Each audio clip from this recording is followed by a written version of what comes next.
ఇప్పుడు జరుగుతున్నది ఏది యాదృచ్ఛికం కాదు. మీ జాడ కోసం అన్వేషణ 70 ఏళ్ల క్రితమే మొదలయ్యింది.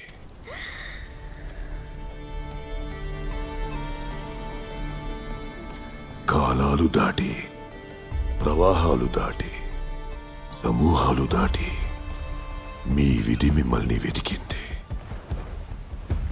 ఇప్పటి వరకు మీరు తెరిచిన ప్రతి ద్వారం మాకు దగ్గరవడానికే, వేసిన ప్రతి అడుగు కిరీటం మోయడానికే. నాకు పచ్చబొట్టేసి ఆమె పడిపోయిందిరా.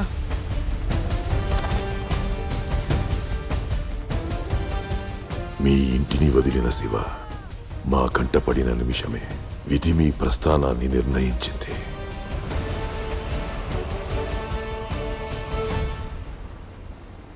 మీ అన్నని వెతుక్కుంటూ